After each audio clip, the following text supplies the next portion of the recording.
Hello friends, welcome to back ventures.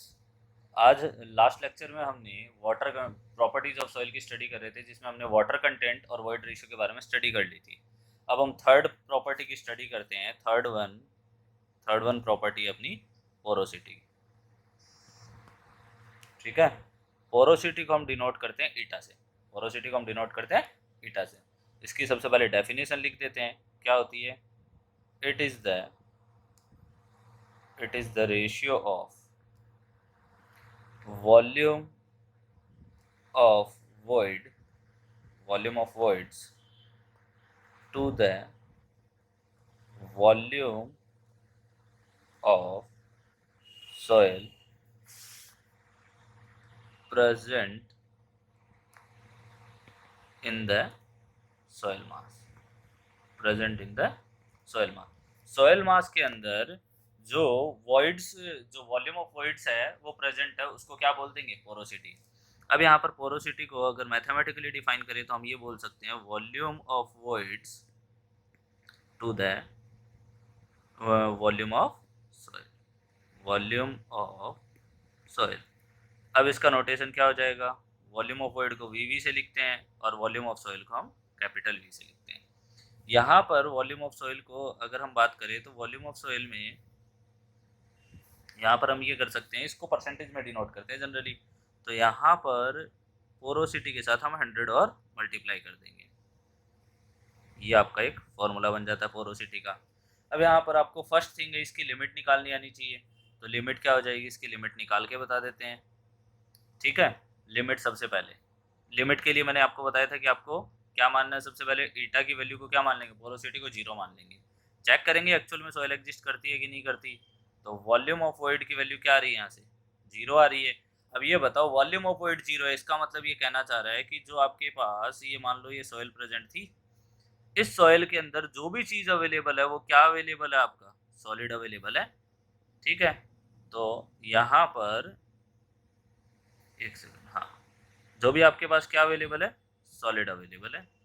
और solid available है तो इस केस में यहाँ पर क्या हो जाएगा आपके पास? मतलब यहाँ पर वॉइड अवेलेबल ही नहीं है, टोटली क्या अवेलेबल है? सॉलिड अवेलेबल है। तो इस केस में क्या सॉइल एग्जिस्ट करेगी? इस केस में हमारी सॉइल एग्जिस्ट नहीं करेगी। तो मतलब ये लिमिट अप्लीकेबल नहीं है। नेक्स्ट वन, मतलब जो वॉइड रे इसकी क्या बोलते हैं इसको, हाँ, पोरोसिटी। पोरोसिटी की लिमिट हमेशा क्या होगी? 0 से ज़्यादा होगी। ठीक है, 0 से बड़ी लिमिट होगी। अब इसको हम क्या करते हैं? पोरोसिटी को 1 के इक्वल रखते हैं, मतलब 100% के इक्वल लिख रहे हैं। तो volume of void to the total volume कितना हो जाएगा? 1। ये क्या कह रहा है? Volume of void total volume के इक्वल है। ये बताओ, क्या इस कंडीशन में सॉइल एग्जिस्ट करेगी? ये बोल रहा है जितना भी टोटल वॉल्यूम ऑफ सॉइल है वो वॉल्यूम ऑफ वॉइड के इक्वल हो रहा है। ठीक है। इसका मतलब इस केस में ये कहना चाह रहा है, इस केस में यहाँ पर जो हमने जो भी सॉइल हमारे पास बन के आएगी, सॉरी क्या बन गया, अजीब सा डायग्राम बना है,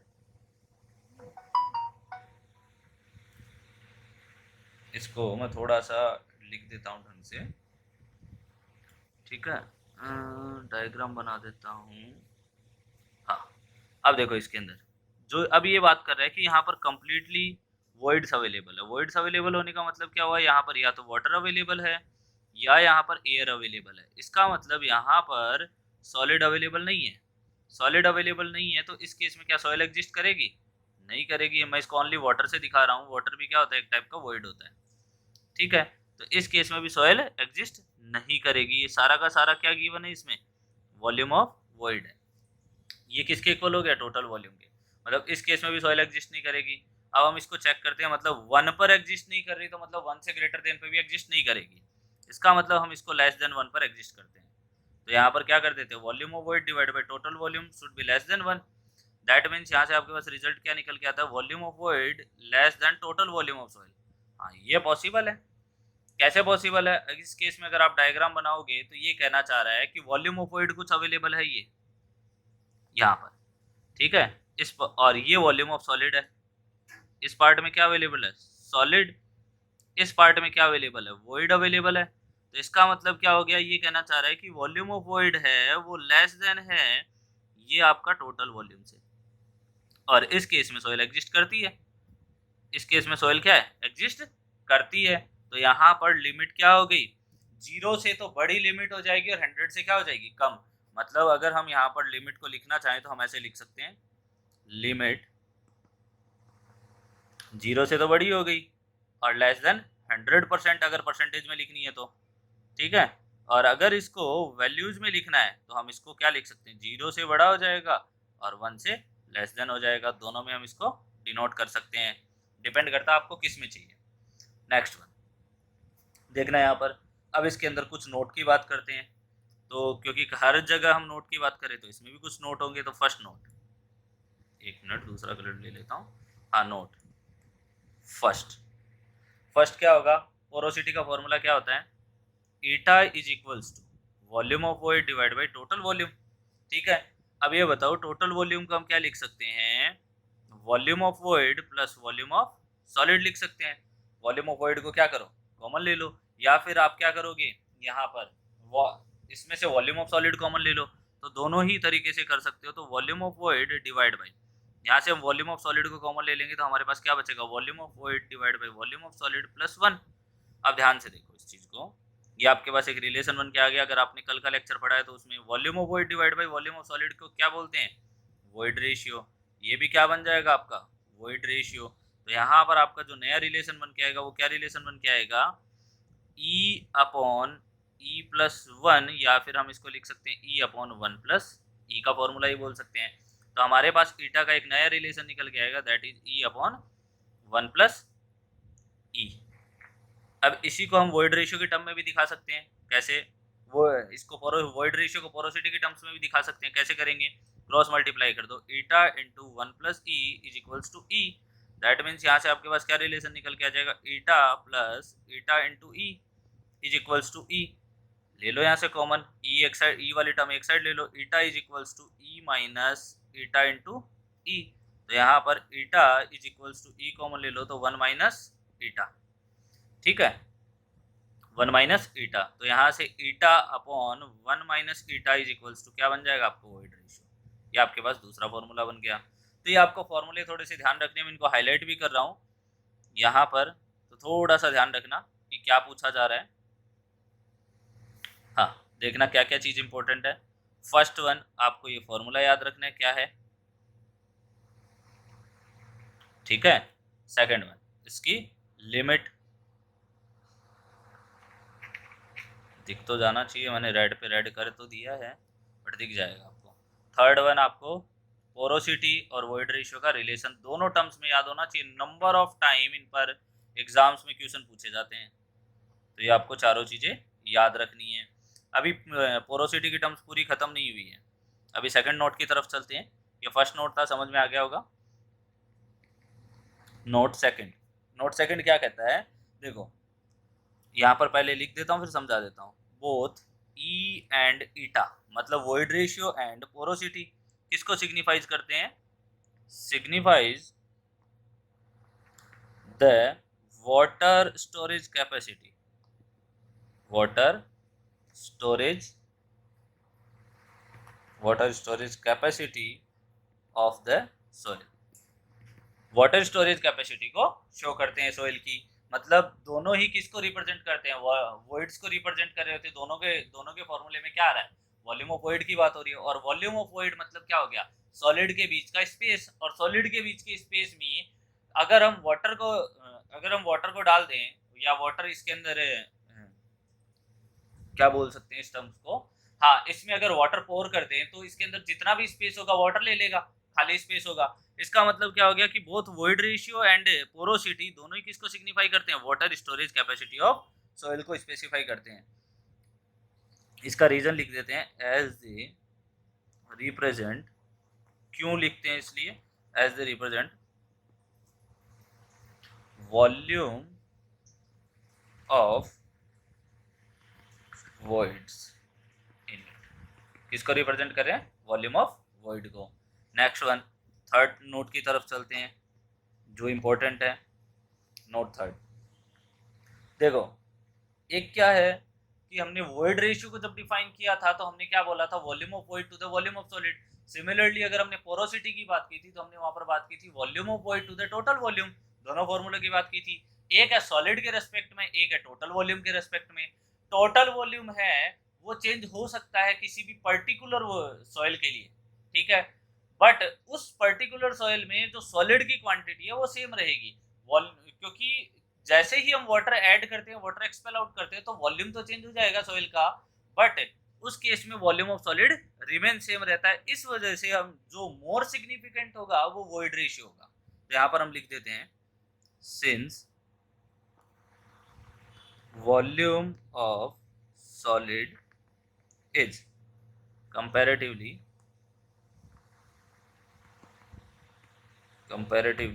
stable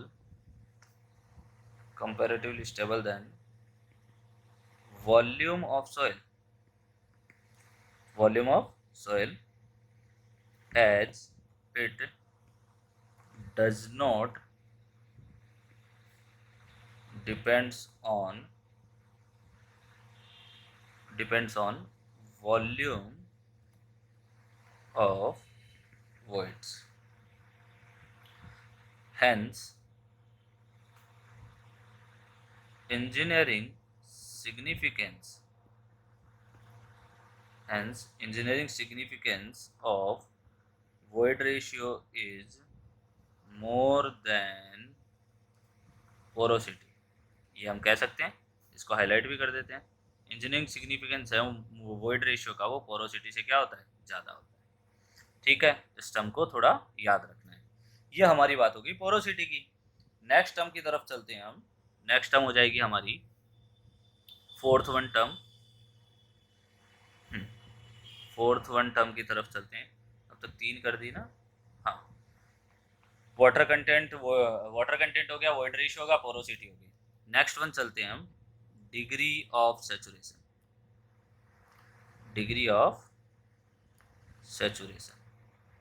डिग्री ऑफ सैचुरेशन को हम रिप्रेजेंट करते हैं एस। फर्स्ट वन हम हमेशा जैसे करते हैं, इसकी डेफिनेशन लिखते हैं। क्या होगा डिग्री ऑफ सैचुरेशन की?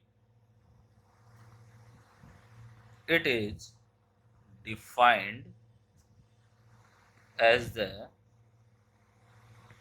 The ratio of volume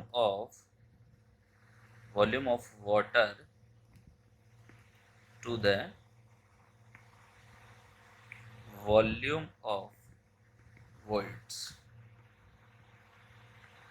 present in sample of soil। जो गिवन सैंपल है सोयल का, उसमें जो हमारे अमाउंट ऑफ वॉइड है, मतलब जितना वॉल्यूम ऑफ वॉइड है उसमें से कितना वाटर प्रेजेंट है, वो उसकी डिग्री ऑफ सैचुरेशन को डिनोट करता है। ठीक है, तो इसका मतलब फॉर्मूला क्या हो जाएगा, degree of saturation S is equals to, यहाँ पर हम कह देंगे volume of water divide by volume of voids. इसको भी 100 से मल्टीप्लाई कर देते क्योंकि इसको जनरली रिप्रेजेंट किया जाता है परसेंटेज में। ठीक है, नेक्स्ट वन। अब देखो ध्यान से, इसको अगर हम मैथमेटिकली लिखना चाहें तो हम क्या लिख सकते हैं, वॉल्यूम ऑफ वाटर को हम रिप्रेजेंट करते हैं VW से, और वॉल्यूम ऑफ वॉइड को लिखते हैं VV से इंटू 100। ये हमारा इसका मैथमेटिकल एक्सप्रेशन हो जाएगा, जो हमारे काम भी आता है काफ़ी बार। अब इसकी लिमिट है, लिमिट निकालना। अब इस बार निकाल लेना, मैं डायरेक्टली अब लिमिट लिखना स्टार्ट कर दूंगा अब आगे से। तो इसमें आपको निकाल लेनी है, आपको रख के बार बार 3 के पहले 0 के इक्वल्स रखना है, फिर आपको 1 के इक्वल रखना है। अगर 1 पर एग्जिस्ट कर रहा है तो आपको ग्रेटर देन 1 की तरफ जाना है। ठीक है, अगर 1 पर एग्जिस्ट नहीं कर रहा तो आपको लेस देन 1 की तरफ जाना है, अगर आपको सेटिस्फाई होना है तो। अदरवाइज अगर 0 और 1 पर चेक कर लेते तो आपको पर्टिकुलर उसकी क्या मिल जाएगी, लिमिट। अगर वो 0 और 1 दोनों पे एग्जिस्ट नहीं कर रहा, दैट मीन्स क्या हो जाएगा, 0 और 1 के बीच में लाई कर रहा है। अगर वो 0 पर एग्जिस्ट कर रहा है, 1 पर नहीं कर रहा, तो हम 0 के इक्वल्स टू करके लेस देन 1 कर देंगे उसकी लिमिट। तो यहाँ पर डिग्री ऑफ सैचुरेशन की डायरेक्टली लिमिट लिख रहा हूँ। चलो एक और निकाल के बता देता हूँ आपको। ठीक है, फर्स्ट वन हम क्या ज्यूम करेंगे, degree of saturation equals to 0, that means volume of water divide by volume of void equals to 0। क्या हो जाएगा यहाँ पर, volume of water equals to 0। ऐसा किसी सोइल में पॉसिबल है क्या जिसमें वॉल्यूम ऑफ वाटर 0 हो जाए? हाँ, ऐसा पॉसिबल है। और उस सोइल को हम क्या बोलते हैं, उस सोइल को हम बोलते हैं ड्राई सोइल, जिसमें वाटर अवेलेबल नहीं होता।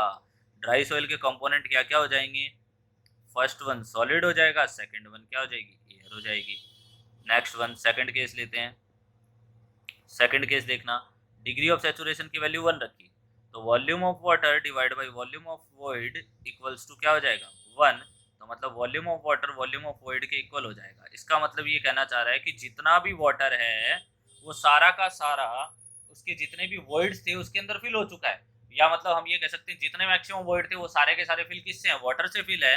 तो उस केस में इस टाइप की सोइल को क्या बोल देंगे, सैचुरेटेड सोइल। हमने स्टार्टिंग में बात की है, इसकी डेफिनेशन भी लिख देंगे, सैचुरेटेड सॉइल। और सैचुरेटेड सॉइल का कंपोनेंट क्या क्या होता है, फर्स्ट वन होता है सॉलिड, सेकंड वन होता है वाटर। मतलब जितना भी वॉइड है उसमें क्या फिल हो जाता है, वाटर फिल हो जाता है। तो इसका मतलब ये भी एग्जिस्ट करती है, ये भी एग्जिस्ट करती है। नेक्स्ट वन थर्ड केस लगा के देखते हैं। अब हमें पता चल गया 0 और 1 दोनों पे एग्जिस्ट करता है। थर्ड वन, अब यहाँ पर डिग्री ऑफ सैचुरेशन अगर 1 पर एग्जिस्ट करती है तो अब हमें किस पर चेक लगाना है, ग्रेटर देन 1 पर। That means volume of water divide by volume of void should be greater than 1। That means volume of water greater than volume of void. क्या ऐसा पॉसिबल है कि जितना उसमें स्पेस है उससे भी ज्यादा उसमें वाटर फिल कर दिया जाए, ऐसा पॉसिबल है क्या, नहीं है, क्योंकि फिर जितना वॉइड का स्पेस है फिर उसके बाद में उसमें वाटर हम एक्स्ट्रा फिल नहीं कर सकते, मतलब ये कंडीशन लाई नहीं करती है।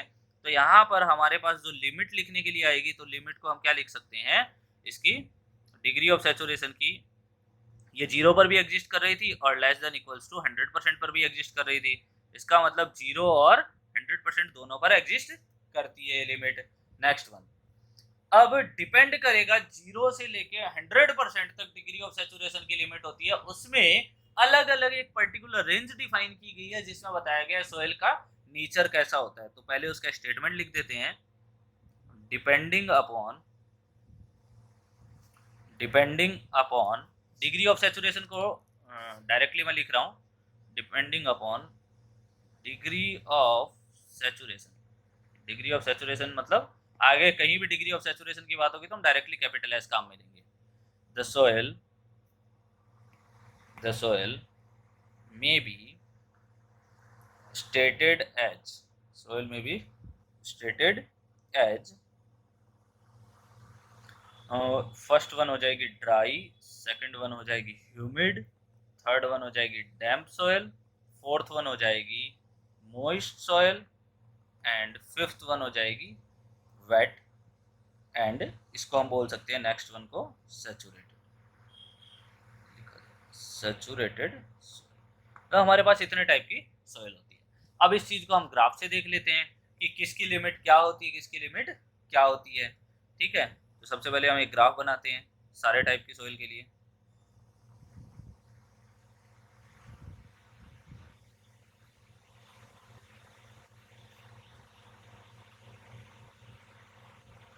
यहाँ पर हम डिनोट करते हैं, थोड़ा सा इसको छोटा कर देते हैं ताकि दोनों चीज, ये वाटर कंटेंट हो गया, ठीक है, उसके अंदर वाटर कितना अवेलेबल है। नेक्स्ट वन, यहाँ पर डिग्री ऑफ सैचुरेशन से डिनोट करेंगे, तो हम दोनों साइड से। अब यहाँ पर इसके लिए अलग अलग रेंज बनाई गई है, क्या रेंज बनाई गई है वो देखते हैं। ठीक है,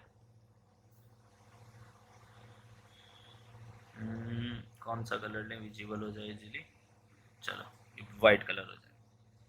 ठीक है, इसने कुछ रेंज बनाई है, ये 0 वैल्यू हो गई, यहाँ पर 0.25 हो गई, फिर 0.50 हो गया, फिर 0.75 हो गया, फिर 1.0 हो गया। मतलब डिग्री ऑफ सैचुरेशन की 0 से लेके 1 तक वैल्यू लाई करती है, तो हमने यहाँ पर लिख दिया। अब उसके कॉरस्पॉन्डिंग हमें सॉइल डिफाइन करनी है, उसके कॉरस्पॉन्डिंग हमें सॉइल डिफाइन करनी है। तो मैं पहले इसको अलग अलग वाटर कंटेंट पर पहले इसको डिफाइन बना देते हैं डायग्राम। मान लेते हैं 0.2 पॉइंट के कॉरस्पॉन्डिंग W1 वाटर कंटेंट है यहाँ पर। चलो W1 तो 0 के कॉरस्पॉन्डिंग यहाँ पर तो वाटर कंटेंट, ठीक है, W1 यहाँ पर W2 दे देते हैं, यहाँ पर W3 और यहाँ पर क्या दे देते हैं W4 नाम दे देते हैं। क्लियर है यहाँ पर। अब देखो अलग अलग सारे टाइप की सॉइल को मैं डिफाइन कर देता हूँ, यहाँ पर सामने लिख देता हूँ कौन सी सॉइल है, देखना सबके इनके सामने सॉइल का नाम लिख देते हैं। ठीक है, सबसे पहले जब वाटर कंटेंट की वैल्यू जीरो है, मतलब डिग्री ऑफ सेचुरेशन की वैल्यू जीरो है, तो उस टाइम सोइल को क्या बोल देंगे? ड्राई सोइल बोल देंगे। क्लियर है? सेकंड वन, इस रेंज में जब सोइल रहेगी, मतलब उसके अंदर कुछ अमाउंट ऑफ वाटर है 0 से लेके 0.25 तक, तो इस टाइम इसको बोल देंगे ह्यूमिड टाइप ऑफ सोइल। जब 0.25 से लेके 0.5 है उसकी डिग्री ऑफ सेचुरेशन की वैल्यू, तो उस टाइम इसको क्या बोल देंगे? डैम्प बोल देंगे। और जब 0.5 से लेके 0.75 है, तो उस टाइम इस सोइल को क्या बोल देंगे? मॉइस्ट बोल देंगे। और जब 0.75 से लेके 1 के बीच में है, तो इस टाइम सोइल को क्या बोल देंगे? वेट सोइल बोल देंगे। और जब इसकी बात करेंगे, जब एग्जैक्टली डिग्री ऑफ सेचुरेशन की वैल्यू 1 हो जाती है, तो इस टाइम सोइल किस टाइप क्या बोला जाता है? इसको सैचुरेटेड सोइल बोला जाता है। क्लियर है? मतलब हमारे पास सारे टाइप की सोइल आ गई। अब आपको डायरेक्टली ये क्वेश्चन पूछा जाता है, डिग्री ऑफ सेचुरेशन की रेंज दे देगा और आप पूछ लेगा आपसे किस टाइप की सोइल है, मतलब सोइल का नेचर कैसा है। आपको याद रखना है 0 से लेके 0.25 है तो ह्यूमिड है, 0.25 से लेके 0.50 है तो डैम्प है, 0.5 से लेके 0.75 है तो मॉइस्ट है, 0.75 से लेके 1 है तो वेट है, और एग्जैक्टली 1 पर ये क्या बोला जाता है? इसको सैचुरेटेड सोइल। और जब डिग्री ऑफ सेचुरेशन की वैल्यू 0 हो तो इसको क्या बोल दिया जाएगा? ड्राई सोइल बोल दिया जाएगा। यहां तक बात समझ में आई? क्लियर है यहाँ तक? अब इसके बाद में हम नेक्स्ट प्रॉपर्टी की तरफ चलते हैं। नेक्स्ट प्रॉपर्टी की बात करते हैं। नेक्स्ट प्रॉपर्टी में अपन एयर कंटेंट की बात करते हैं। कितना हो गया? नेक्स्ट वन कौन सी थी? फोर्थ। चलो फिफ्थ वन पे बात करते हैं, एयर कंटेंट की। ठीक है, fifth one that is air content. Air content को हम दिखाते हैं AC से। एयर कंटेंट की डेफिनेशन क्या होगी? लिख देते हैं यहाँ पे। It is defined as the ratio of, it is defined as the ratio of volume of air to the voids present in the given sample of soil mass। इस बार हम क्या निकालेंगे? वॉल्यूम ऑफ वॉइड है, उसमें air का amount कितना present है उसको क्या बोल देंगे? Air content. ठीक है, तो यहाँ पर हम इसकी फॉर्मूला लिख देते हैं, mathematical relation. Air content is equals to volume of air divide by volume of voids into 100। Volume of voids into 100। तो यहाँ पर air content is equals to volume of air divide by volume of air divide by volume of void into 100। तो यहाँ पे ये हो जाएगा आपके पास एयर कंटेंट का फॉर्मूला। फर्स्ट वन, इसकी लिमिट लिख देते हैं। तो देखो इस बार मैं आपको लिमिट नहीं निकालना बता रहा हूँ, आपको खुद ही निकालनी है। एयर कंटेंट की लिमिट होती है 0% पे भी एग्जिस्ट करता है एयर कंटेंट, 0 के बराबर भी एग्जिस्ट करता है, 0 से बड़ी वैल्यू पर भी एग्जिस्ट करता है, और ये 100% पे भी एग्जिस्ट करता है, और 100 से छोटी वैल्यू पर भी एग्जिस्ट करता है। 100 से बड़ी वैल्यू पर एयर कंटेंट एग्जिस्ट नहीं करता है। इसके लिए आपको अब लिमिट सेल्फ निकालनी है। तो आप जब निकालोगे तो आपके लिए काफ़ी ईजी रहेगा, कोई इशू नहीं आएगा। अगर आता है तो फिर भी आप मेरे को कमेंट सेक्शन में बता सकते हैं, मैं आपकी हेल्प कर दूंगा इस चीज़ के लिए। अब फर्स्ट वन, हम नोट पॉइंट पे आते हैं। तो नोट पॉइंट लिखते हैं। तो नोट वन, नोट क्या है इसके लिए देखना। टोटल वॉल्यूम को हम क्या लिख सकते हैं? Volume of air. अच्छा, टोटल वॉल्यूम यहाँ पर किसके रिस्पेक्ट में बात करें? Volume of void. तो वॉल्यूम ऑफ वॉइड को हम लिख सकते हैं volume of air plus volume of water, ये लिख सकते हैं। ठीक है, अब नेक्स्ट में हम पूरे को हम किससे डिवाइड कर दें? वॉल्यूम ऑफ वॉइड से डिवाइड कर देते हैं। तो volume of air divide by volume of void plus volume of water divide by volume of void. इसको जो डिवाइड करेंगे तो यहाँ पर रिजल्ट क्या बनेगा? 1। तो यहाँ पर 1 equals to volume of air divide by volume of void को क्या बोल देंगे? Air content. इसको क्या बोल देंगे? Air content. और इसको क्या, यहाँ पर क्या लिख दिया? यहाँ पर वॉल्यूम ऑफ वॉइड है, यहाँ पर क्या हो जाएगा? एयर कंटेंट है, और ये डिग्री ऑफ सैचुरेशन को तो हम क्या लिख सकते हैं? यहाँ पर फाइनल रिजल्ट क्या लिख सकते हैं? AC plus S is equals to 1, मतलब एयर कंटेंट और डिग्री ऑफ सैचुरेशन का सम क्या हो जाता है, 1 के इक्वल हो जाता है। यहाँ पर आपका next property, last property air content खत्म हो जाता है, नेक्स्ट प्रॉपर्टी की बात करते हैं। सिक्स्थ वन आपकी percentage air voids. Percentage air voids को हम ईटा ए से डिनोट करते हैं। ईटा का नोटेशन था पोरोसिटी का, यहाँ पर हम परसेंटेज एयर वॉइड्स को हम ईटा ए से डिनोट करेंगे। सबसे पहले इसकी डेफिनेशन लिख देते हैं। It is the ratio of volume of air to the volume of air to the volume of soil present in the given sample of soil mass। पहले हमने जब एयर कंटेंट की बात की तो वॉल्यूम ऑफ एयर का ratio किसके respect में देखा था, वॉल्यूम ऑफ वॉइड के रेस्पेक्ट में। यहाँ पर वॉल्यूम ऑफ एयर का रेशियो किसके रेस्पेक्ट में देख रहे हैं, वॉल्यूम ऑफ सॉइल के रेस्पेक्ट में, मतलब टोटल वॉल्यूम के रेस्पेक्ट में। तो यहाँ पर ईटा ए को हम लिख देते हैं volume of air divide by volume of soil into 100, क्योंकि नाम ही इसका क्या है, परसेंटेज एयर वॉइड्स है। ठीक है, तो यहाँ पर आपके पास इसका फॉर्मूला हो जाता है। नेक्स्ट वन, इसको मैथमेटिकली रिप्रेजेंट कर देते हैं। Eta a is equals to volume of air divide by total volume of soil into 100। आप इसकी भी लिमिट निकाल सकते हो। तो इसकी लिमिट क्या हो जाएगी, मैं यहाँ पर डायरेक्टली लिख रहा हूँ। लिमिट इसकी 0% पे भी एग्जिस्ट करता है, 0 से बड़े पर भी एग्जिस्ट करता है, और मतलब 1 पर एग्जिस्ट नहीं करता, मतलब 100% पर जस्ट एग्जिस्ट नहीं करता। इसका मतलब क्या हुआ कि यहाँ पर जब हम इसका रिजल्ट निकालेंगे तो हमें क्या देखने को मिलेगा कि ये 0 पर एग्जिस्ट करता है, 0 से बड़ी वैल्यू पर एग्जिस्ट करता है, बट 100% पर एग्जिस्ट नहीं करता। मतलब इसकी रेंज हो जाएगी 0 से बड़ी बट 100 से छोटी होनी चाहिए, अगर परसेंटेज में डिनोट करेंगे तो। देखना ध्यान से, इसको भी हम एक दूसरी टर्म में कन्वर्ट करते हैं, उसको नोट में लिख देते हैं। यहाँ पर नोट में क्या आ जाएगा, eta a is equals to क्या बन रहा था हमारे पास formula, volume of air divide by total volume, लिख सकते हैं इसको। अब यहाँ पर हमने क्या किया, इसको वॉल्यूम ऑफ वॉइड से नेक्स्ट लाइन में लिख देता हूँ। Eta a is equals to volume of air divide by total volume, इसको वॉल्यूम ऑफ वॉइड से मल्टीप्लाई और वॉल्यूम ऑफ वॉइड से क्या कर दिया, डिवाइड कर दिया। क्लियर है, तो यहाँ पर हम क्या लिख सकते हैं, देखना ध्यान से। इसको हम ऐसा लिख सकते हैं क्या, volume of air divide by volume of void into volume of void divide by total volume.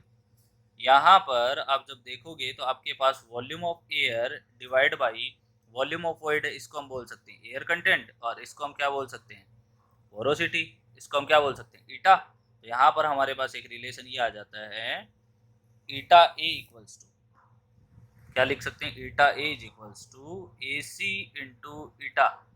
तो मतलब इसको परसेंटेज एयर वॉइड्स किस किस का प्रोडक्ट होता है, एयर कंटेंट इनटू पोरोसिटी का प्रोडक्ट होता है, एयर कंटेंट इनटू पोरोसिटी का प्रोडक्ट होता है। यहाँ पर आपका परसेंटेज एयर वॉइड्स भी खत्म हो जाता है। हमने अब तक 6 प्रॉपर्टी की, इसके अंदर भी मैं आपको हाईलाइट करके दे देता हूँ कौन कौन सी चीज़ें आपको याद रखनी है। लास्ट पीछे जहाँ से हाईलाइट नहीं किया था हमने, यहाँ तक हाईलाइट कर दिया था। डिग्री ऑफ सैचुरेशन का फॉर्मूला आपको याद रखना है, क्या होता है, volume of water to the volume of void. फिर आपको नेक्स्ट वन, इसकी लिमिट याद रखनी है। लिमिट क्या होती है, 0 और 100 दोनों पे एग्जिस्ट करता है, 0 से लेकर 100 तक एग्जिस्ट करता है, 0 और 100 पर भी एग्जिस्ट करता है। इसके भी यहाँ पर हमने 5 टाइप की सॉइल पढ़ी, 5 टाइप की सॉइल की रेंज याद रखनी है हमें, कौन सा किस रेंज में क्या होता है, किस रेंज में क्या होता है। नेक्स्ट वन, एयर कंटेंट में आपको फॉर्मूला याद रखना है, ये volume of air to the volume of void. Next one, इसकी रेंज याद रखनी है, 0 पर भी एग्जिस्ट करता है और 100% पर भी एग्जिस्ट करता है। नेक्स्ट वन, यहाँ पर आपको ये याद रखना है, एयर कंटेंट और डिग्री ऑफ सैचुरेशन का सबमिशन है वो हमेशा 1 होता है, या अगर इसको परसेंटेज में दिखाओगे तो यहाँ पर क्या हो जाएगा 100 भी लिख सकते हो, कोई दिक्कत नहीं है। नेक्स्ट वन दोनों वैल्यू फिर परसेंटेज में लिखी जाएगी। Next one percentage air voids का फॉर्मूला क्या हो जाएगा, volume of air to the total volume. ठीक है, नेक्स्ट चलते हैं, इसकी लिमिट क्या हो जाएगी, 0 पर एग्जिस्ट करता है, 0 से बड़ी वैल्यू पर भी एग्जिस्ट करता है, बट ये 100 पर एग्जिस्ट नहीं करता है।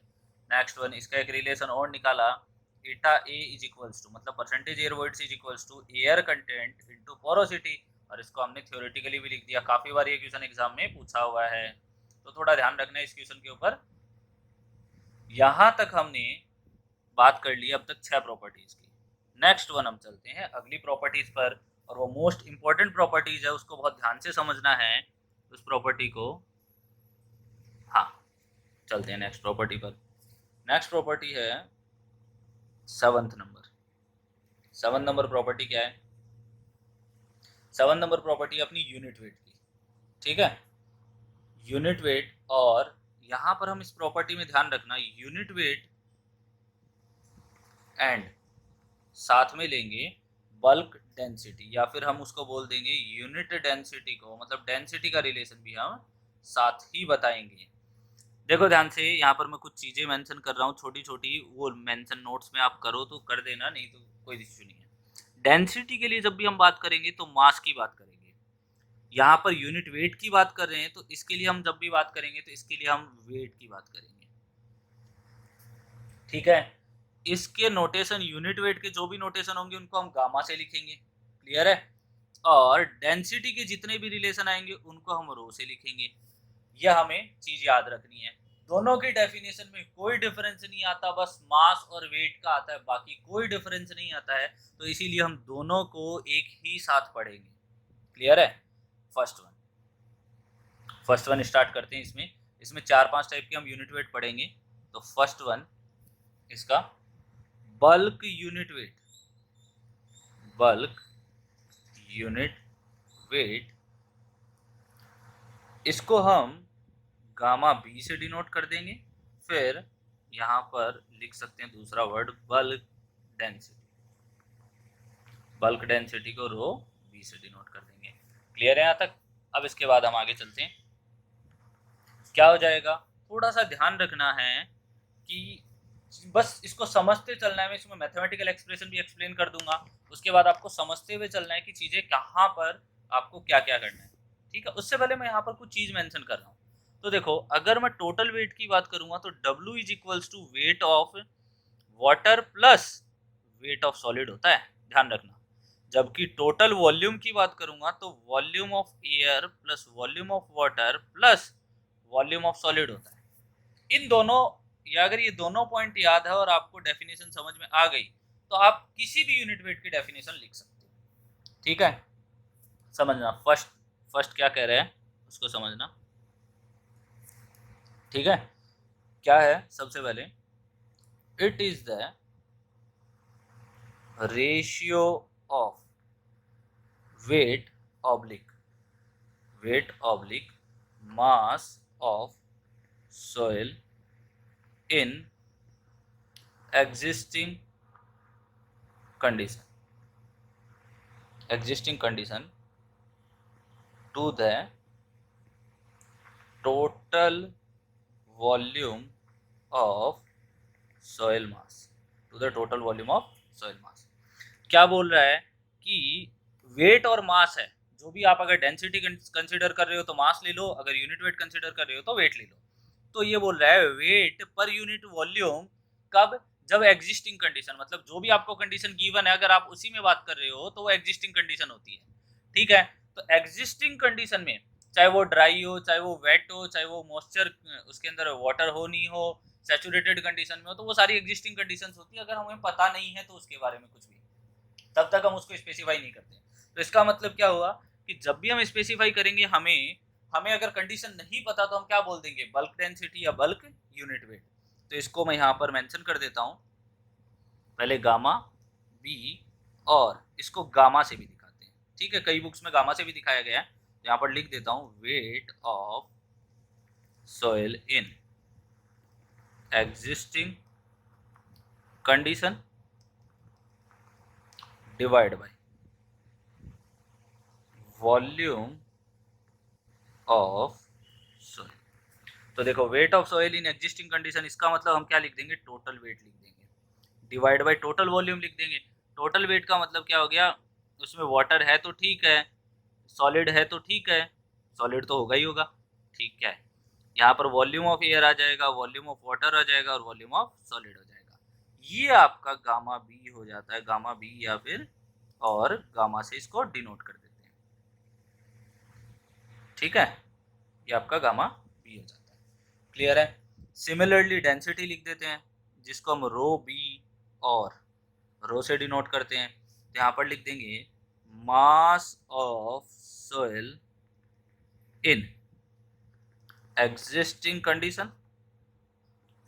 Condition divide by volume of soil, volume of soil. तो यहाँ पर हम क्या लिख सकते हैं, मास, टोटल मास लिख दिया, डिवाइड बाय वॉल्यूम। अब मास को भी लिखना हो तो मास of water plus mass of solid divide by क्या हो जाएगा, mass of air plus mass of water plus mass of solid. यहाँ पर सॉरी वॉल्यूम लिखना था, फ्लो में लिख दिया। यहाँ पर क्या हो जाएगा, volume of air plus volume of water plus volume of solid. ये आपके रो का फॉर्मूला बन जाता है, क्लियर है यहाँ पर। अब हमें पता है कुछ चीज़ें, जैसे हम जानते हैं, हम ये कह सकते हैं, सिंस हमें पता है वेट इज इक्वल्स टू क्या होता है, mass into specific mass into gravitational acceleration, ये लिख सकते हैं। तो इसका मतलब हम क्या लिख सकते हैं, देखना ध्यान से, दोनों को वॉल्यूम से डिवाइड कर दिया, दोनों को वॉल्यूम से डिवाइड कर दिया, तो हम इसको क्या लिख सकते हैं, गामा, और इसको क्या लिख सकते हैं, मास अपॉन वॉल्यूम को क्या लिख देंगे, रो इंटू जी। मतलब यूनिट वेट को डेंसिटी के टर्म में कैसे लिखा जा सकता है, रो इंटू जी से रिप्रेजेंट किया जा सकता है। ये चीज़ हमें याद रखनी है। Next one, second unit weight की तरफ चलते हैं। Second unit weight,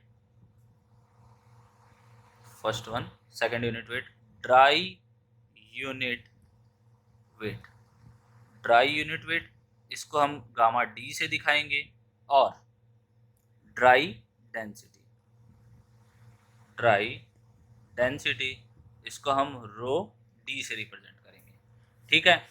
dry density इसमें क्या आ जाएगा, सेम डेफिनेशन लिखनी है, बस थोड़ा सा ध्यान देना है कि इस बार ड्राई कंडीशन हो जाएगी। पहले वाले में क्या लिखा था, एग्जिस्टिंग कंडीशन, इसमें ड्राई कंडीशन बोल देंगे। It is the ratio of weight और mass of soil in dry state, dry state to the volume of soil, to the volume of soil। तो इस बार अगर मैं गामा डी रिप्रेजेंट करूंगा तो वहां पर क्या लिख दूंगा, weight of soil in dry state divide by weight of soil in dry state divide by volume of soil.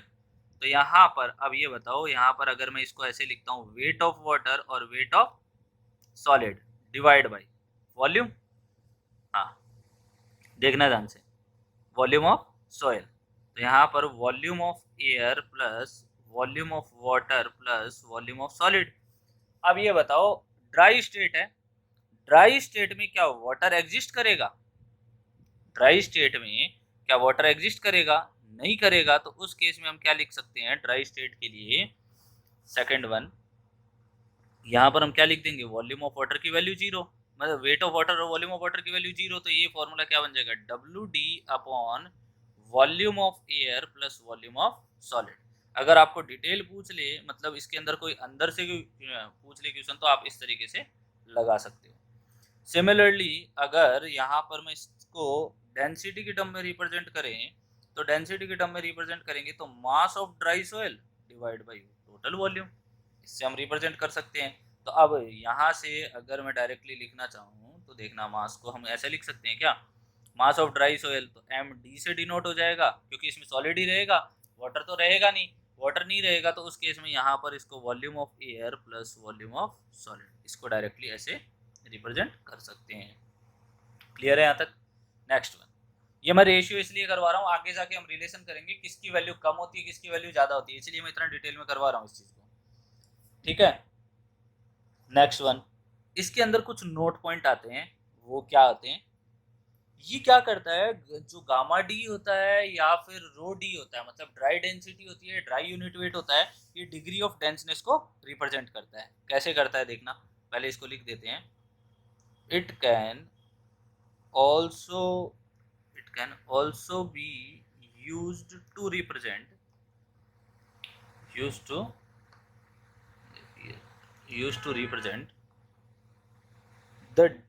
the denseness of the soil।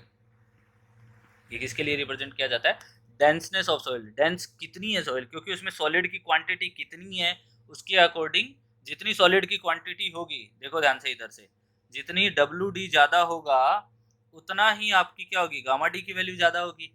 ठीक है, जितना डब्ल्यू डी की वैल्यू कम होगी उतनी आपकी गामा डी की वैल्यू भी क्या हो जाएगी, कम हो जाएगी। इसका मतलब क्या हो गया, जितना सॉलिड ज़्यादा होगा उतना ही वो क्या हो जाएगा, डेंस हो जाएगा। तो यहाँ पर हम ये लिख सकते हैं डायरेक्टली कि डेंसनेस of soil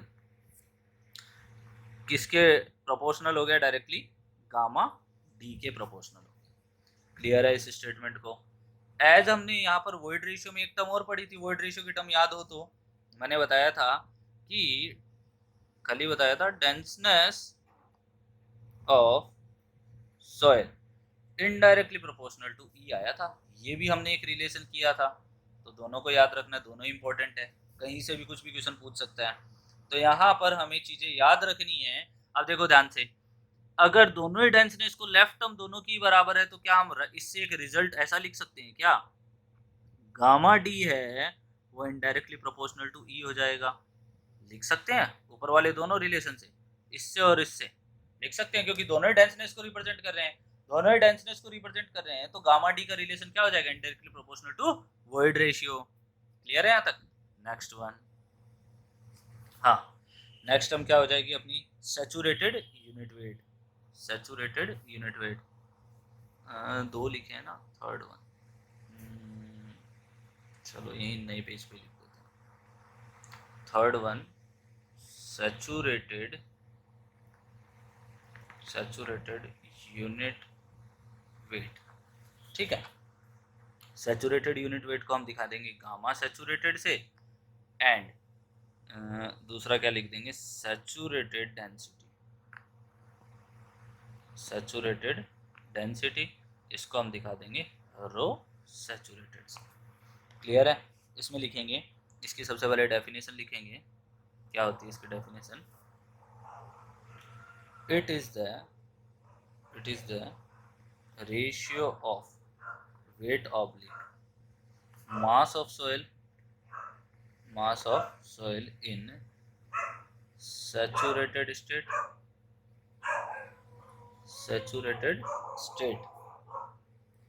to the volume of soil। ठीक है, इस बार क्या कंडीशन हो जाएगी, सबसे पहले हमने पढ़ा बल्क वाला, बल्क के अंदर एग्जिस्टिंग कंडीशन काम में लेते हैं। सेकंड वन हमने पढ़ा ड्राई के अंदर ड्राई स्टेट काम में लेते हैं। थर्ड वन हम सैचुरेटेड यूनिट वेट पढ़ रहे हैं, तो उस time weight per unit volume, जब वेट कौन सा कंसिडर किया जाएगा, जब सॉइल कंप्लीटली सैचुरेटेड है। तो जब सॉइल कंप्लीटली सैचुरेटेड होगी तो उसका मतलब जितने भी वॉइड्स हैं उसके अंदर प्रेजेंट वॉइड्स हैं वो सारे के सारे किससे फिल है, वाटर से फिल है। तो यहाँ पर हम ऐसा लिख सकते हैं क्या, gamma saturated is equals to W saturated divide by volume.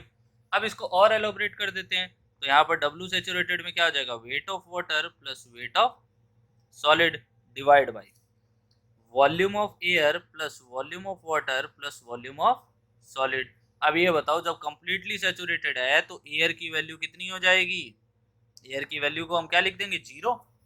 Volume of air कितना हो जाएगा, जीरो, क्योंकि कंप्लीटली वॉइड्स किससे फिल है, वाटर से फिल है। ठीक है, तो इस केस में जो फॉर्मूला इसका बन के आएगा वो क्या फॉर्मूला बन के आएगा, वो ये फॉर्मूला बन के आएगा, यहाँ लिखते हैं W plus W D divide by volume of water plus volume of solid, volume of water plus volume of solid. हिल गया शायद इसीलिए नहीं बना है box. Next one, similarly rho saturated को भी हम डायरेक्टली लिख देते हैं, mass in saturated condition divide by volume और यहाँ से हम डायरेक्टली लिख देते हैं mass of water plus mass of solid divide by volume of water plus volume of solid भी इसको लिख सकते हैं। ठीक है, यहाँ पर अपने को इस चीज़ का ध्यान रखना है। अब ये बताओ, सोयल ड्राई स्टेट में होती है तब डिग्री ऑफ सैचुरेशन की वैल्यू कितनी बताई थी, अभी थोड़ी देर पहले ही बता के गया हूँ। जब सोयल ड्राई स्टेट में होती है तो उस टाइम, यहाँ पर हम कुछ नोट के पॉइंट लिखेंगे, जब सोयल ड्राई स्टेट में होगी तो डिग्री ऑफ सैचुरेशन की वैल्यू 0, उस टाइम बल्क डेंसिटी होती है वो किसके बराबर हो जाएगी, ड्राई डेंसिटी के बराबर। क्यों, उसकी डेफिनेशन क्या थी बल्क डेंसिटी की, weight per unit volume. Weight कौन सा कंसीडर करना था, एग्जिस्टिंग कंडीशन, तो एग्जिस्टिंग कंडीशन को हमने नाम क्या दे दिया, ड्राई कंडीशन। मतलब हमने डिग्री ऑफ सैचुरेशन की वैल्यू को कितना बोल दिया, 0, तो उस टाइम वो क्या हो जाएगी, ड्राई कंडीशन हो जाएगी। और ड्राई कंडीशन में क्या हो जाएगा, ड्राई कंडीशन जब हमें गिवन है तो बल्क डेंसिटी को ड्राई डेंसिटी के बराबर ले लेंगे। सिमिलरली अगर हमें ये मेंशन कर दे कि सोइल सैचुरेटेड कंडीशन में है और सोइल सैचुरेटेड कंडीशन में है, तो उस कंडीशन में मतलब डिग्री ऑफ सैचुरेशन की वैल्यू 1 दे दी तो सोइल फुल्ली सैचुरेटेड है।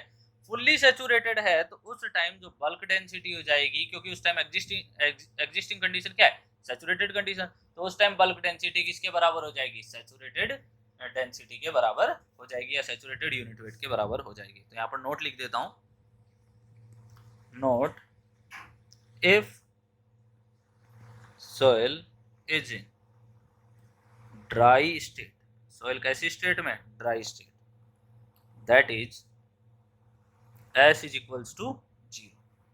मान लिया ड्राई स्टेट के अंदर डिग्री ऑफ सैचुरेशन की वैल्यू क्या होती है, 0 होती है, तो उस टाइम जो गामा बी होगा वो किसके बराबर हो जाएगा, गामा डी के, या फिर हम रो बी होगा वो किसके बराबर हो जाएगा, रो डी के। क्लियर है, फर्स्ट नोट पॉइंट हो गया। सिमिलरली एक नोट पॉइंट और लिख देते हैं, if soil is in saturated state, soil is in saturated state, तो उस कंडीशन में क्या हो जाएगा, that is degree of saturation की वैल्यू कितनी हो जाएगी, 1, तो उस टाइम गामा बी किसके बराबर हो जाएगा, गामा सैचुरेटेड के, और रो बी किसके बराबर हो जाएगा, रो सैचुरेटेड के। ये इम्पोर्टेंट है, ध्यान रखना है कि किस कंडीशन में कौन सा यूनिट वेट काम में लेना है, किस कंडीशन में कौन सा यूनिट वेट काम में लेना है। नेक्स्ट वन मोस्ट इम्पोर्टेंट, जिसको समझना है आपको ढंग से, फोर्थ वन आ गया आपका, fourth one submerge unit weight, submerge unit weight, इसको हम गामा सबमर्ज से भी दिखाते हैं और इसको गामा डैश से भी दिखाते हैं। सिमिलरली यहाँ पर क्या लिख देंगे, सबमर्ज डेंसिटी, तो इसको हम क्या लिखेंगे, रो सबमर्ज और रो डैश से भी दिखाते हैं। क्लियर है यहाँ पर। अब इसको इसको ढंग से समझेंगे, क्या है इसका मतलब। देखो सबमर्ज यूनिट वेट क्या होता है, जब सोयल का मास है वो सबमर्ज कंडीशन में लिया जाए, मतलब बिलो वाटर टेबल लेवल के नीचे, बिलो वाटर टेबल लेवल के नीचे कंसीडर किया जाए, तो उस कंडीशन में क्या माना जाता है, सबमर्ज यूनिट वेट लिया जाता है सोयल का। तो सबसे फर्स्ट डेफिनेशन क्या लिख देंगे, फर्स्ट है इसके पॉइंट्स वाइज इसको डिफाइन करेंगे, इसको डायग्राम से भी डिफाइन कर दूंगा मैं, तो थोड़ा सा पहले इसके पॉइंट लिख देता हूँ। फर्स्ट पॉइंट क्या कहना चाह रहे हैं, if the soil mass is in soil mass, इसको ऐसे लिख देते हैं, is submerged, soil mass क्या है, submerged, ठीक है, below the, कहाँ है, below the water table level। तो ये क्या है, जो सबमर्ज मास है इसके ऊपर एक फोर्स लगता है, जो एफएम में आपने पढ़ा होगा, बायोन्सी फोर्स। तो जब भी कोई बॉडी पानी में डिप होती है तो उस पर एक अपवर्ड डायरेक्शन में एक अपथ्रस्ट फोर्स लगता है, जिसको बोलते हैं बायोन्सी फोर्स बोलते हैं। तो यहाँ पर लिख देंगे इसके आगे, it is subjected to force of buoyancy in vertically upward upward direction, vertically upward direction. Buoyancy principle था कि क्या कहता है कि जब भी कोई बॉडी पानी में डिप होती है तो उस कंडीशन में उसके ऊपर एक अपवर्ड डायरेक्शन में एक फोर्स लगता है जिसको बोलते हैं बायोन्सी फोर्स। ठीक है, अब बायोन्सी फोर्स को हम यहाँ पर डिफाइन कर देते हैं कि क्या कहना क्या चाह रहा है। देखना ध्यान से कि हमने क्या, इसमें थोड़ा सा एक डायग्राम से मैं आपको इसको कंप्लीटली डिफाइन कर देता हूँ, फिर इसकी थ्योरी भी लिख दूंगा। ये मान लो बनानी है डायग्राम परफेक्ट, इसको थोड़ा सा डायग्राम परफेक्ट बनाना ज़रूरी है। अगर नहीं बना तो कुछ समझ नहीं है। चलो देखना। हम्म,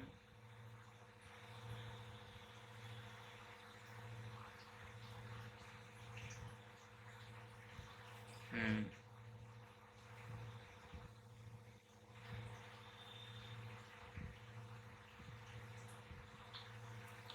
देखना क्या माना, यहाँ पर इस बॉडी में, मतलब यहाँ पर आपके पास इसमें पानी फिल था। ठीक है, पानी फिल था तो पानी फिल आपका कुछ यहाँ तक था। आपने मान लिया कि इसमें कंप्लीटली पानी फिल था। ठीक है, अब पानी फिल था तो इसमें क्या हुआ कि जैसे ही इसमें हमने सॉइल का एक मास डाला, मतलब मैं बायोन्सी प्रिंसिपल को समझा रहा हूँ तो उसमें समझना क्या किया हमने, सॉइल का एक टुकड़ा डाला, मतलब यहाँ पर एक वी वॉल्यूम का हमने सॉइल का एक पीस डाल दिया। वी वॉल्यूम का जैसे ही हमने इसमें एक पीस डाला तो क्या करेगा, इसका वॉल्यूम कितना है, वी है, और ये क्या है, सॉलिड। यहाँ पर जो भी, ये हम इसको लिख देते हैं यहाँ पर, ये क्या है, सॉइल अपना। तो सॉइल का वी वॉल्यूम का एक पीस डाला तो इसका जो खुद का वेट होगा वो किधर लगेगा, वो डाउनवर्ड डायरेक्शन में लगेगा। इसका वेट मान लिया डब्ल्यू है। अब इस पर हमने क्या बात की कि बायोन्सी प्रिंसिपल क्या कहता है, जब भी किसी बॉडी को पानी में डिप किया जाता है तो उस पर एक अपवर्ड डायरेक्शन में अपथ्रस्ट फोर्स लगता है जिसको बोलते हैं बायोन्सी फोर्स, बोलते हैं। तो यहाँ पर अपवर्ड डायरेक्शन में फोर्स लग रहा होगा जिसको हमने बोल दिया एफ बी, बायोन्सी फोर्स। ठीक है, बायोन्सी फोर्स लग रहा है। अब बायोन्सी फोर्स की वैल्यू क्या होती है, इसका जो मैग्नीट्यूड कंसीडर किया जाता है बायोन्सी फोर्स का, वो कंसीडर किया जाता है wait of the water displaced. मतलब ये बॉडी पानी में डिप की, पानी में डिप करने पर यहाँ पर मान लेते हैं जैसे इस बॉडी को पानी में डिप किया तो ये इतना इतना अमाउंट ऑफ वाटर है साइड में डिस्प्लेस कर देती है, इस जगह में जहाँ पर मैं अमाउंट ऑफ वाटर को मार्क कर रहा हूँ। मान लिया यहाँ पर ये वाटर डिस्प्लेस कर दिया, इसने डिस्प्लेस कर दिया, इसका मतलब अब जो वाटर लेवल होगा वो कुछ इस कंडीशन में यहाँ पर वाटर लेवल ये बन गया, यहाँ पर भी वाटर लेवल क्या बन गया हमारे पास, ये बन गया नया वाटर लेवल। पहले हमारे पास वाटर लेवल कुछ इतना था, भरा हुआ, कंप्लीटली भरा हुआ था। जैसे इसमें बॉडी डिप की तो पानी कुछ छलक के इधर गिरा और कुछ इधर गिरा, उसका अमाउंट को हमने क्या मान लिया। अब इन दोनों के अंदर जो भी वाटर सेव है, मतलब इसके अंदर जो वाटर सेव हुआ है वो किसके बराबर होगा, इस वी वॉल्यूम के बराबर होगा, जो बॉडी का वॉल्यूम है। इसका वॉल्यूम कितना है, वी वॉल्यूम है, इसके वॉल्यूम के बराबर होगा। क्लियर है यहाँ तक, क्योंकि जितना सॉइल का वॉल्यूम होगा वो वॉल्यूम डिस्प्लेस हो जाएगा साइड, वो उतने उस अमाउंट का वाटर है वो साइड में क्या हो जाएगा, डिस्प्लेस हो जाएगा। यहाँ तक बात समझ में आई, क्लियर है। तो मैं इसी चीज को पहले स्टेटमेंट में मेंशन कर देता हूँ, क्या है यहाँ पर, सबसे पहले लिख देते हैं मैग्नीट्यूड के बारे में। The magnitude of this buoyancy force is equal to the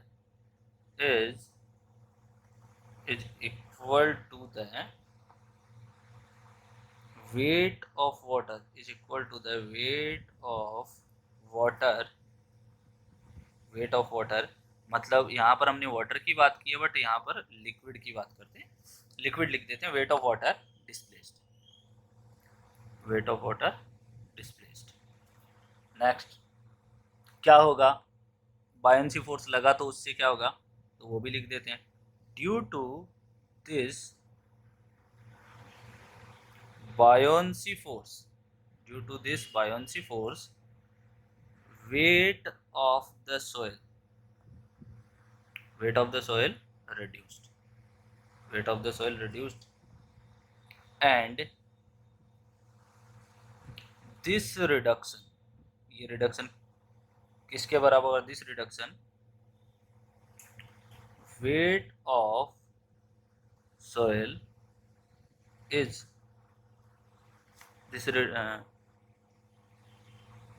क्या लिखा? weight of soil is reduced due to this buoyancy force, weight of the soil is reduced, and this reduced weight of soil is termed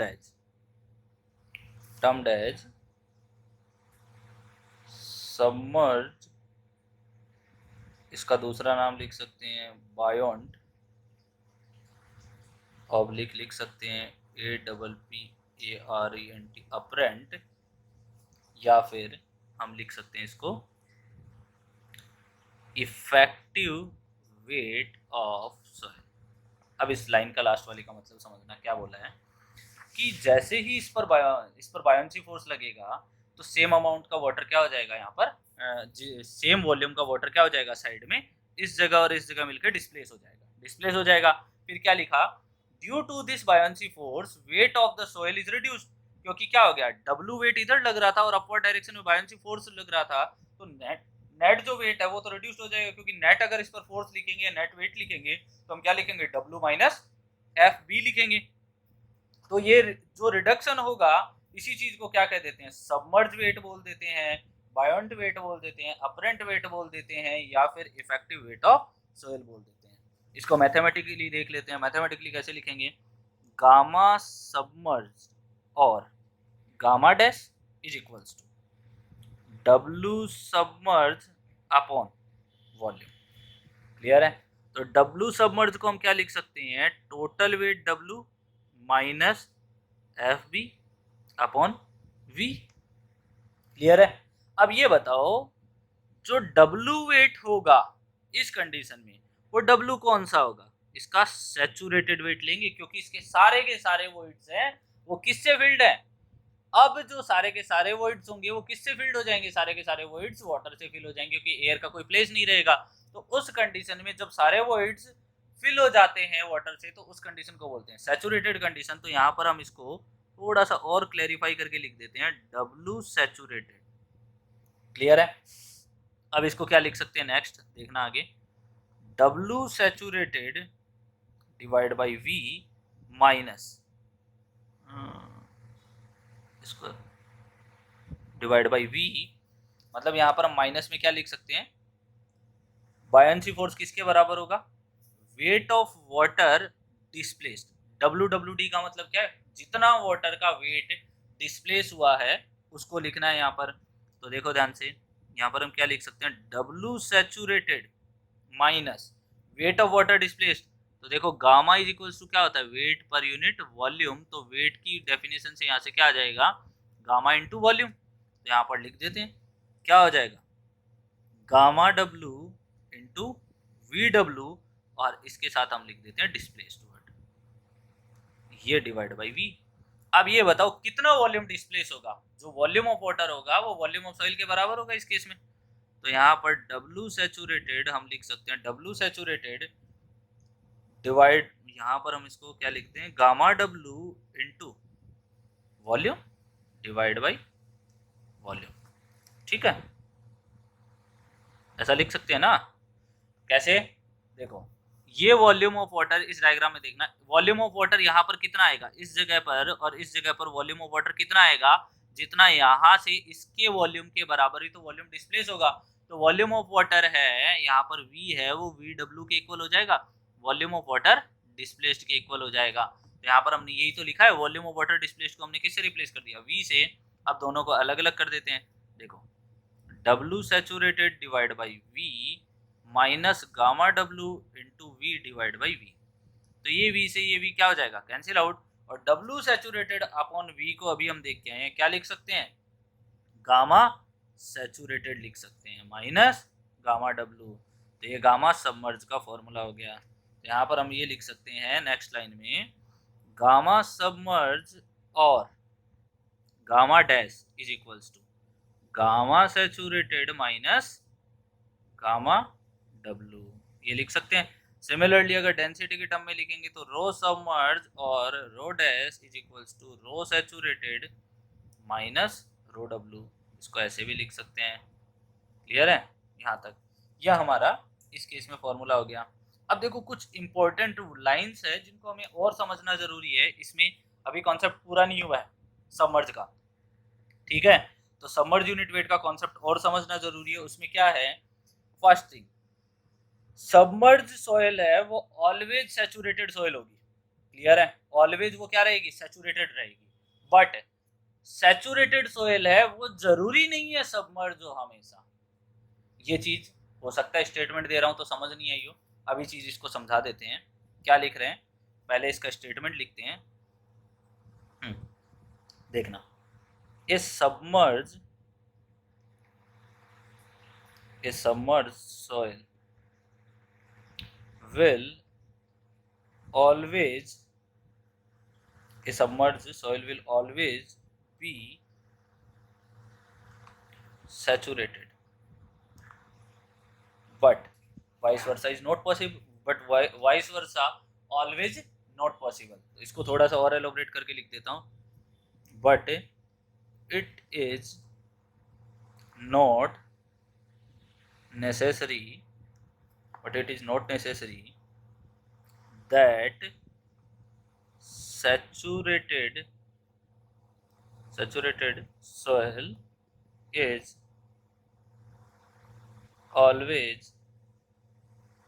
saturated soil is always submerged। समझ में नहीं आया होगा तो देखो इसका एक एग्जांपल कंसिडर कर लेते हैं।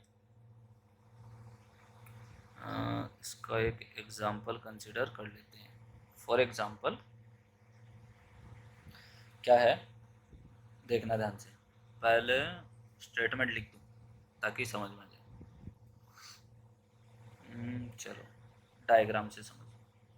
पहले ये आपका एक कंप्लीट जो सॉइल का मतलब इसके ये पूरा एक हमने सॉइल का एक सैंपल ले लिया जिसकी हम बात कर रहे हैं, जिसमें हमने वाटर टेबल को बता दिया। वाटर टेबल कहाँ है, इस जगह पे आपकी वाटर टेबल आ रही है। वाटर टेबल आ रही है तो इसका मतलब क्या हुआ कि जितने भी सॉलिड है, ये मान लो हमने सॉलिड बना दिए यहाँ पे,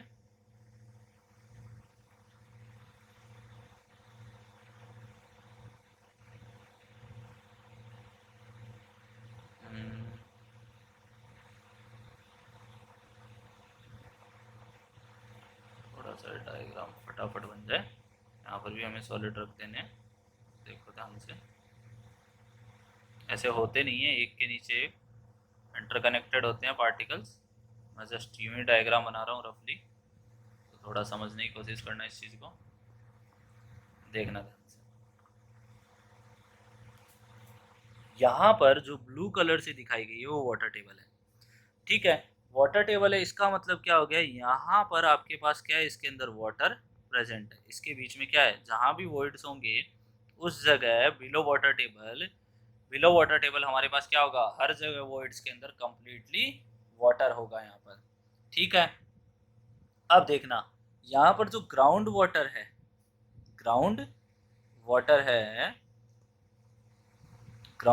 है जब डिग्री ऑफ सैचुरेशन की वैल्यू कितनी है, 1।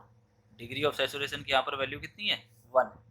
तो यहाँ पर ग्राउंड वाटर है, डिग्री ऑफ सैचुरेशन की वैल्यू 1 है, मतलब यहाँ पर जो सोइल है वो कंप्लीटली वाटर के अंदर सबमर्ज्ड है, और डिग्री ऑफ सैचुरेशन की भी वैल्यू 1 है।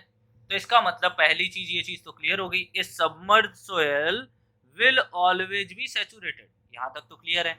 इसका मतलब क्या हुआ, जब भी वाटर टेबल से बिलो हम सोइल की बात करेंगे तो वो सोइल हमेशा सबमर्ज के साथ साथ वो सोइल क्या होगी, सैचुरेटेड होगी। क्लियर है? अब नेक्स्ट वन देखना ध्यान से, एक चीज और, आधा स्टेटमेंट बोला अभी तक मैंने।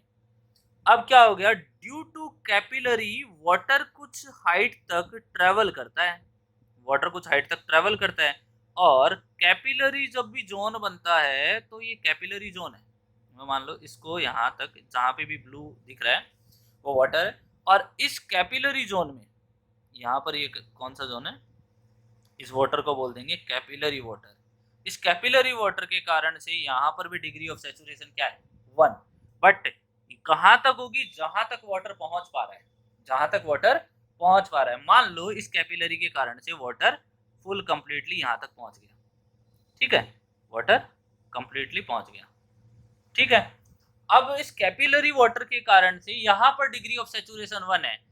बट क्या हम ऐसा कह सकते हैं क्या कि ये सोयल कंप्लीटली सबमर्ज है वाटर में? ऐसा तो नहीं कह सकते। इसीलिए आगे की लाइन हम पढ़ना, it is not necessary that saturated soil is always submerge. जरूरी नहीं है कि सैचुरेटेड सोयल हमेशा सबमर्ज रहे। इसी चीज को जो यहाँ पर डायग्राम बनाया है, इसी के लिए रिगार्डिंग एक स्टेटमेंट लिख देता हूँ, इसको थ्योरेटिकली लिख देता हूँ। Soil below water table is submerged and saturated, दोनों है।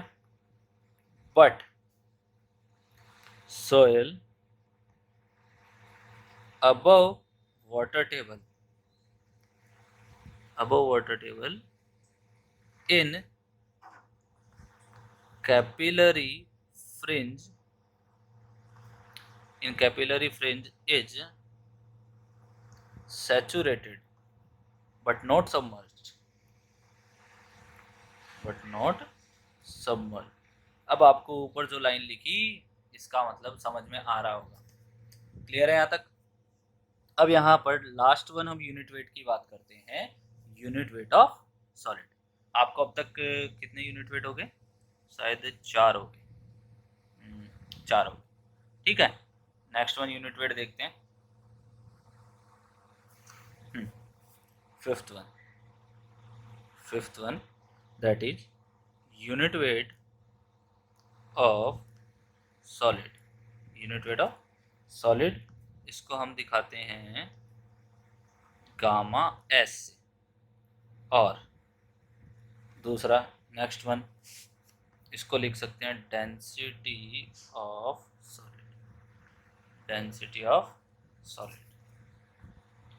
देखना ध्यान से, क्या होती है इसकी डेफिनेशन, इट इज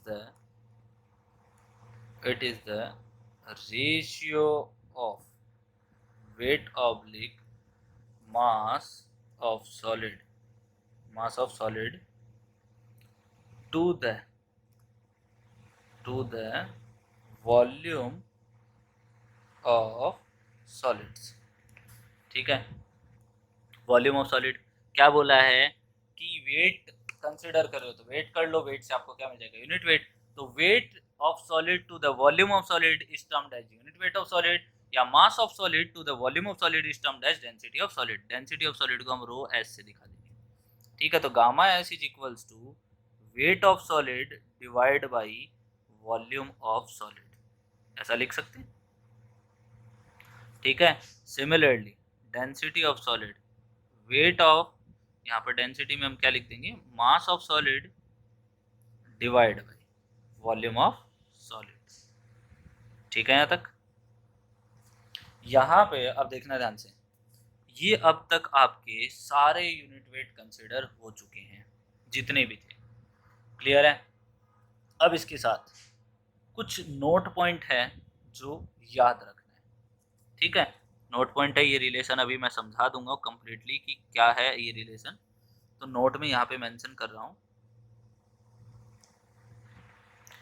हमें रिलेशन लिखना है गामा सॉलिड, गामा सैचुरेटेड, फिर हमें गामा बल्क, फिर गामा डी, फिर हमें गामा डैश या फिर गामा सबमर्ज भी बोलते हैं इसको, ठीक है, गामा सबमर्ज भी बोलते हैं। तो इसके कॉरस्पॉन्डिंग हमें ये रिलेशन को थोड़ा सा ध्यान रखना है। तो इसमें देखना, इसकी जो यूनिट है उसको हम किस में दिखाते हैं, किलो न्यूटन पर मीटर क्यूब में। यूनिट वेट की बात कर रहे हैं, ठीक है, यूनिट वेट में किलो न्यूटन पर मीटर क्यूब में इसको शो करते हैं। तो इसके कॉरस्पॉन्डिंग जब भी हम बात करेंगे तो क्या होगा, सबसे पहले मैं अप्रोक्सीमेटली एक इसकी रेंज बता रहा हूँ क्या होती है। गामा एस की 26 से लेकर 29 के बीच में होती है, गामा सैचुरेटेड 20 से लेकर 21 तक एग्जिस्ट करता है। ये 18 से लेके 20 है। मैं मैथमेटिकली जब हम बार बार नंबर ऑफ टाइम्स न्यूमेरिकल काम में लेते हैं उसके भी यहाँ पर ये रिजल्ट बता रहा हूँ। ये 16 से लेके 18 तक और ये अप्रोक्सीमेटली 10 के इक्वल होता है। ठीक है, तो इस केस में देखना ध्यान से, इसमें अगर हम रिलेशन लिखना चाहें, इनका डिक्रीजिंग ऑर्डर लिखना चाहें, सबसे छोटी वैल्यू कौन सी है तो हम लिख सकते हैं यहाँ पर सबसे ज़्यादा गामा सॉलिड होता है, फिर गामा सैचुरेटेड, फिर गामा बल्क होता है, फिर गामा ड्राई होता है, फिर गामा सबमर्ज होता है। एक चीज़ और देखना, मैथमेटिकली कैलकुलेशन से ये चीज़ आती है, गामा डैश या गामा सबमर्ज बोल सकते हो, gamma submerge is equals to क्या होता है, 10 के आस 10 है तो अप्रोक्सीमेटली क्या हो गया, गामा डब्ल्यू के बराबर, और गामा डब्ल्यू के बराबर हो गया तो हम इसको क्या लिख सकते हैं, गामा सैचुरेटेड डिवाइड बाई 2 भी लिख सकते हैं।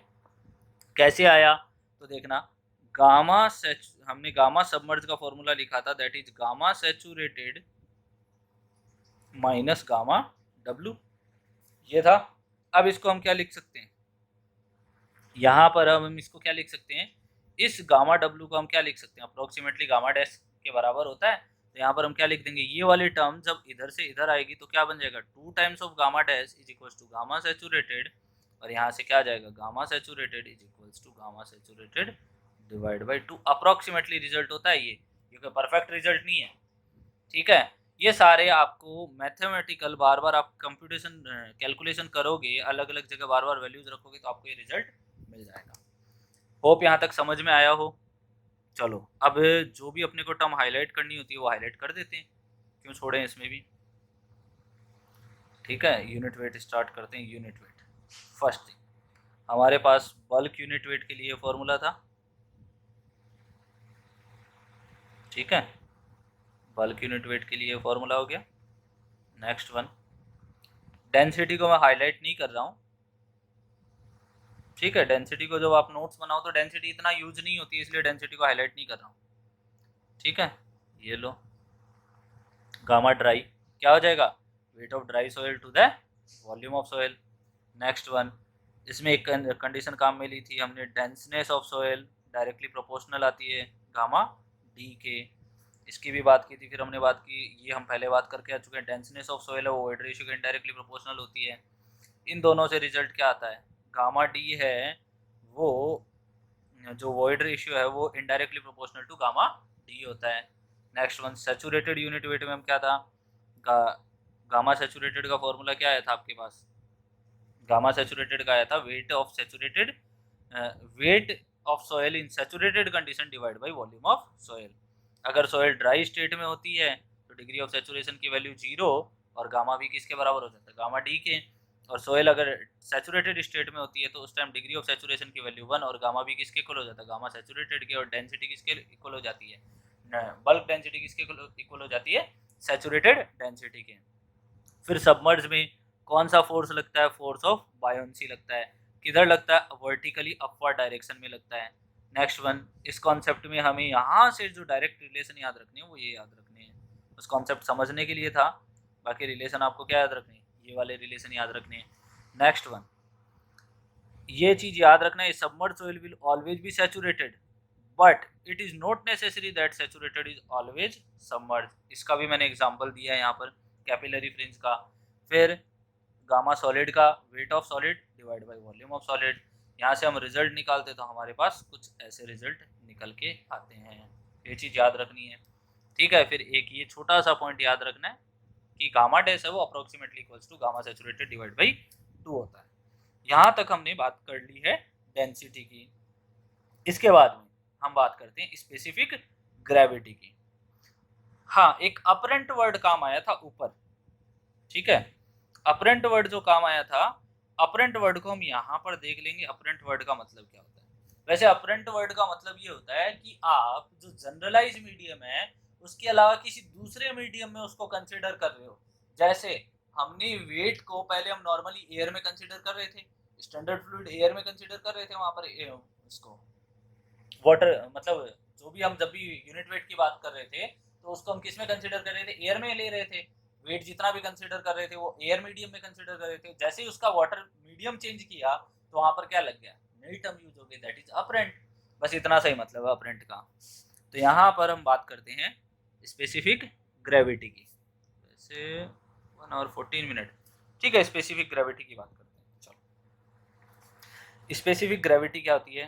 8th number 7th number mathematically था ना, 8th नंबर। ठीक है, कल बात करते हैं चलो इसकी स्पेसिफिक ग्रेविटी की। चलो, लेट हो गया काफ़ी। थैंक यू, मिलते हैं कल नेक्स्ट लेक्चर में।